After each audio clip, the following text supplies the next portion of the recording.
Imagine a room on its own floor, an attic closet filled with forgotten toys, and a presence that wants to come out. Or a midnight hike up a moonless canyon, where a misplaced foot reveals a secret you wish you never found. What about a late-night delivery? Not of pizza, but of pure terror. These are not just stories. These are the moments that redefine the ordinary, that transform a familiar space into a stage for the terrifying.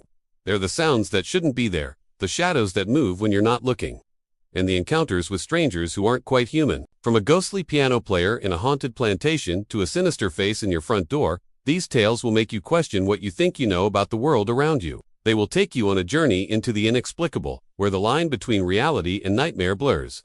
Get ready to hear a collection of chilling true stories that will keep you awake at night. These are the encounters that leave you with goosebumps, the memories that haunt you, and the questions that have no answers. Are you brave enough to listen? Music. I remember this just vaguely. Since I was little at the time, maybe 7, in my old house, my room had its own floor. It was uneven, supposed to be a bedroom. It was more of an attachment to the attic or a closet-type room. The people that owned a house before us used it as a playroom for their daughters. My room also had a huge closet door that was attached to the attic. The closet was elevated up so that you would have to climb a set of wooden stairs to get into it. It had a big sliding door, and it was completely packed with toys and other junk from my childhood. Since I was little, at the time, I always got scared of being so separated from the rest of my family and having that huge closet in my room. Then there was this. One night I was laying in bed afraid after watching a scary movie with my family. Then I heard the sound of a toy all over up in the closet. I jumped out of my bed and ran to my parents' room. They told me there was no one in my closet. They saw how afraid I was, so they let me sleep in their room that night. The next night, I had kind of forgotten about it until I heard it again, the sound of a container of Legos spilling out everywhere up in the closet again. I ran to my parents' room and told them about it. My dad was starting to grow impatient with me. He reluctantly agreed to let me sleep in their room again the next day. Me and my mom checked the closet, and there it was, a pile of Legos lay on the floor, spilled out of the container. I thought this was proof that somebody was in my closet, but my mom assured me that it simply fell over. That night my dad locked his door. He said he was tired of my nonsense. I couldn't sleep. That night I lay there completely silent, with my young boy imagination running, waiting for another sound to come from the closet. It was probably about an hour before it happened. It broke the silence, the sound of the closet door rolling open with force, the moonlight shining through my window illuminated the figure standing by my closet door. I let out the most horrific, ear-piercing scream you've ever heard, as pure terror swept over my body, a feeling that I still remember today. The figure jumped down from the closet and ran out of my room and out the front door of my house. My mom ran up to my room in shock as my dad ran downstairs trying to catch whoever it was, but he never did. The police never caught the man.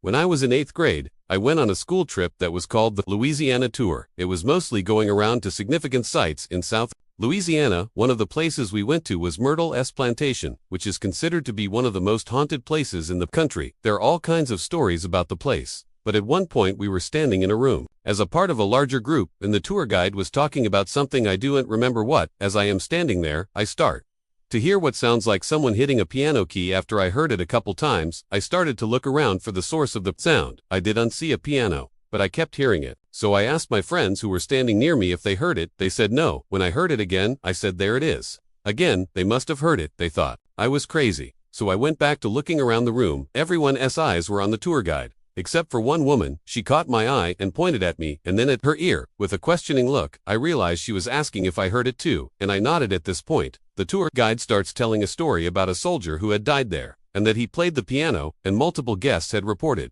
hearing him playing in the night. I honestly didn't know what to think. I guess I still do. And I talked to the woman as we were all leaving the room, and she said she heard the exact same thing as me, but her husband and son had not heard it. It was near Halloween time when my friends and I were telling ghost stories. My friend said she was going to tell a story about her parents' first date. She said she didn't like telling the story since it was actually true, but we prodded her on to cut to the chase. The parents had a nice if awkward first date, and around the time that they would have said goodnight, the male in the situation, my friend's dad, suggested that they go for a midnight hike up Provo Canyon. He apparently knew the place, since he had done a fair amount of rock climbing in the area. So the two drove up the mouth of the canyon, got out of their cars, and started hiking under just the light of the stars. Since it was a new moon, at some point the man starts getting a bad feeling, since the pathway ahead, which would pass under some trees, would be dark, and because it was getting quite late, he ignores the feeling and presses on. A minute later, the feeling came back to the man. He ignored it again and started walking a bit of the way into the trees when his foot hit something soft in the middle of the path.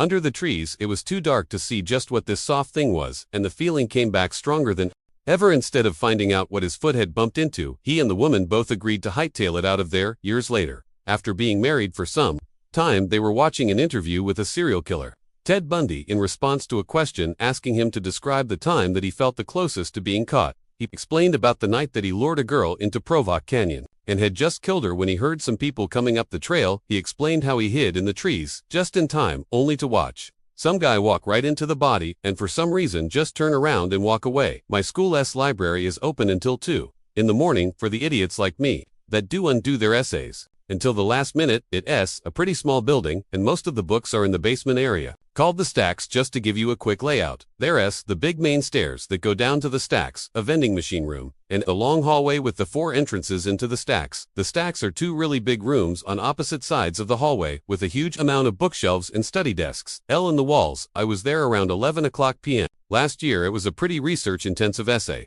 so I was down in the Stacks working in one of the study desks, so I didn't have to keep going upstairs and downstairs.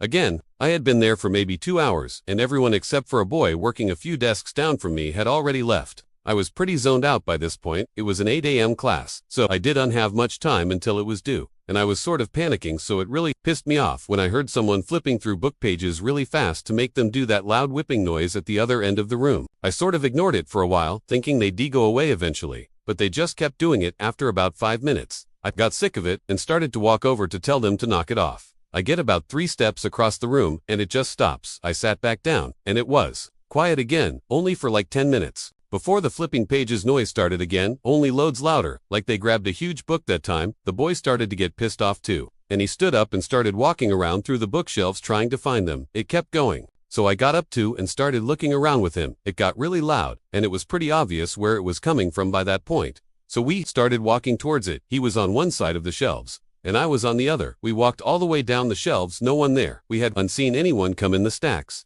and we were on the side of the room with the entrances. No way could anyone have come in without us seeing them. The noise stopped again, and we both sort of just slowly walked back to our seats. I assumed it was just a fan or something in the other room, and I really needed to get my essay done. We sat down and immediately the noises started again. It sounded like it was coming from right next to the guy's chair. He shoved his stuff in his bag, looked at me, said this, and took off. I was out of there maybe 5 seconds behind him. I still go back in the Stacks at night, even when there's other people down music. This happened when I still had my fishing boat. It was a horrifying experience that will never leave us. Me and my wife departed from the East Coast for our 2-day fishing trip in the North Atlantic. The first day and night were normal. We got a decent catch at night. We played cards while listening to music. It was enjoyable up until the next night. After a slow day at sea, we were playing. First day and night were normal. We got a decent catch at night. We played cards while listening to music. It was enjoyable up until the next night. After a slow day at sea, we were playing cards again. Inside this night without the music. It was at that moment that we heard the sound of a boat motor. We rushed outside to see a man piloting a crappy old motorboat with absolutely no lights on. He had stopped directly in front of our boat. The man was middle-aged. He had a beard and a baseball cap on. I went up closer and asked him if he needed help. He asked us if we had any spare gasoline. I apologized and told him we did. I asked the man if he was low on fuel and if he needed a ride back to the shore, but he declined. He claimed he had plenty of gas, which brought an awkward silence as me and my wife wondered why he asked us for gas. Then the silence started to creep me and my wife out.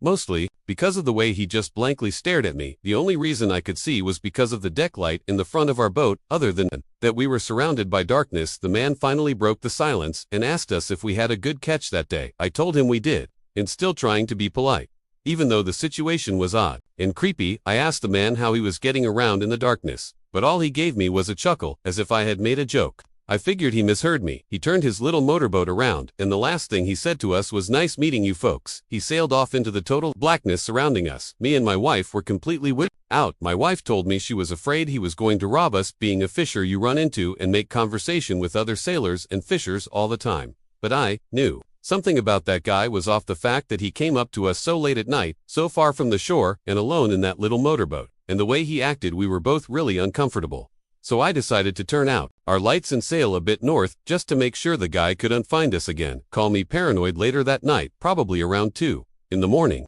I woke up to the disturbing and ear-piercing scream of my wife. I shot up from my L position to see a man standing at the edge of our bed.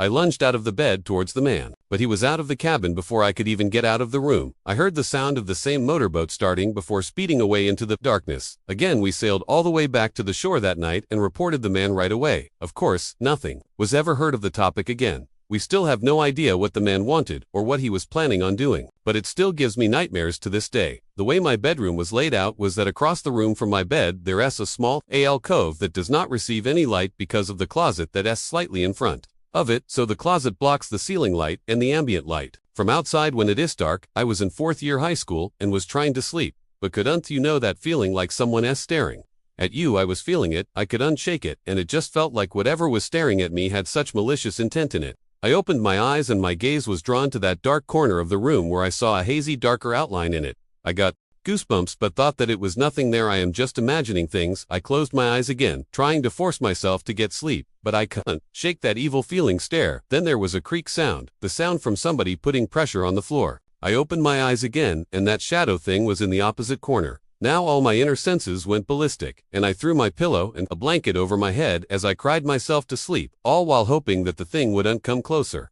I know I didn't imagine or dream, and it still sends chills down my spine to this day. It was the first time my family ever went camping together. I was 18 at the time. We probably wouldn't have gone if it were. And for my brother and sister who were still only 11 and happened to be twins. It was mid-July, and I was actually excited to do it. We drove all the way out to the country. We did go to a camping site. My dad just parked the car on the side of the quiet road, and we hiked about a mile into the woods. Until we found a small clearing in the woods, we pitched our 2 tents, one for me and my siblings and one for my parents. So come nighttime, I couldn't sleep at all. Trying to fall asleep in that sleeping bag was like trying to fall asleep on the grass. I just couldn't get to sleep.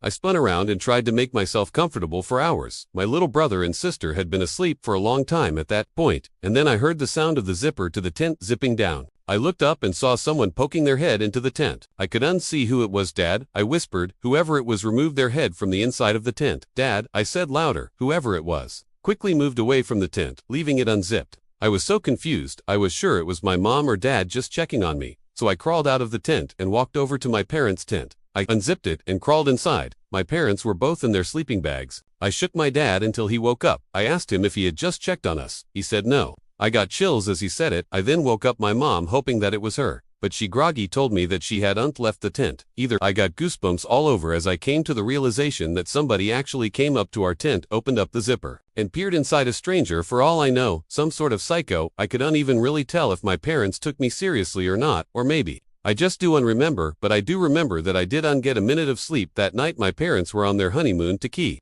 West. When they arrived at the hotel to check in, they were told that the room would be non-smoking. With my dad being a smoker, they requested a different room. They got the room switch and went to their room. As they got off the elevator, the smell of fresh paint was overwhelming down the hall. There was a painter with all necessary supplies laid out around him as he was painting the wall. As my parents walked past him, they casually greeted him, and the painter had absolutely no acknowledgement of their presence. Whatever. When they got to their room, the smell of paint was even worse in there. So bad it was uneven bearable. So they decided to go to the front desk to change rooms. When they explained the situation, the attendant looked very confused and informed them that there wasn't a scheduled paint job on that floor for that day, but agreed to change their room anyway. My parents go back to their floor to grab their luggage, and the painter's completely gone. All supplies cleaned up and gone within 10 minutes, and the smell of pain was completely gone. At this point, my parents were freaked out, but didn't think much of it and went to their new room the next morning. On their way to breakfast, they overhear a tour guide talking to a group. My parents tuned in when the guide mentioned the floor that they were originally supposed to stay on. Apparently a long time ago there was a painter on that floor painting and fell down the elevator shaft to his death. Now my parents don't normally believe in the paranormal, but after an event like this, that they had no explanation for it, freaked them out a good bit. This story didn't happen to me. It happened to my cousin, and yet it still freaks me out thinking about it. This story is all too true. My cousin Nikki was on Skype with his girlfriend Sam at around 1 o'clock in the morning on a Friday night. She was asking him to come over and stay the night, but he didn't really want to drive over that late. Sometime into the conversation, Nikki noticed the closet door behind Sam open a crack. Nikki pointed it out, and Sammy turned and looked at the closet. They both ended up ignoring it. It was probably another half hour into the conversation that the closet door creaked open even more. Nikki spotted it again and told Sam that her little brother must be hiding in the closet. She denied it and told him the window was open or something, so there must have been a draft It was about half an hour later that the closet door completely opened, and somebody stepped out of the closet and walked out of Sam's bedroom. Sam didn't seem to notice, but Nikki got startled from what he just saw. He told her that her little brother was hiding in her closet. But what she said next scared Nikki shitless. She told him that she was home alone. That night, Nikki started yelling at the screen for her to lock her door and call the police, and that he would be over there as fast as he could. Sam just started to understand the situation as she turned and saw the closet door completely open.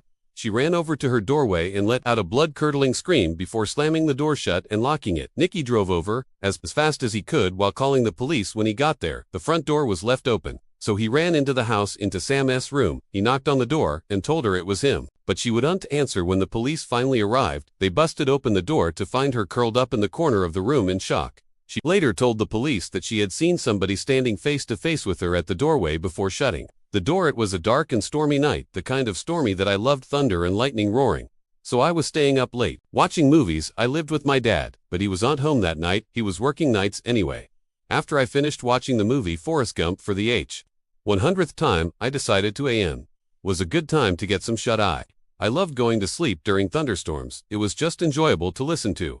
But suddenly, I heard the sound of something hitting my window. It was the sound of rain hitting the window. But in such a big storm, I didn't think much of it and put my head back down. But a few seconds later, the same noise, something hits the window again. This time, I made the sound out to be a rock hitting the window. My heart started racing. It couldn't be my dad. He would call if something was wrong. Another rock hits the window. I found myself glued to my bed. I didn't want to look out the window. But whoever was outside surely knew I was up there. I had just turned the TV off. They could have seen the bright glare through the window. I just decided if I ignored it, they would go away. Another rock hit the window, and then another. It was getting faster. The rain started to lighten up, and that's when I heard the sound of a truck engine running down in the street. A much louder thumb to the window was where I drew the line. I got out of my bed, planning to call the cops. I ran down the stairs towards the phone. But as I passed the front door, I saw something through the glass window at the top of the door. It was the face of a person looking through to me.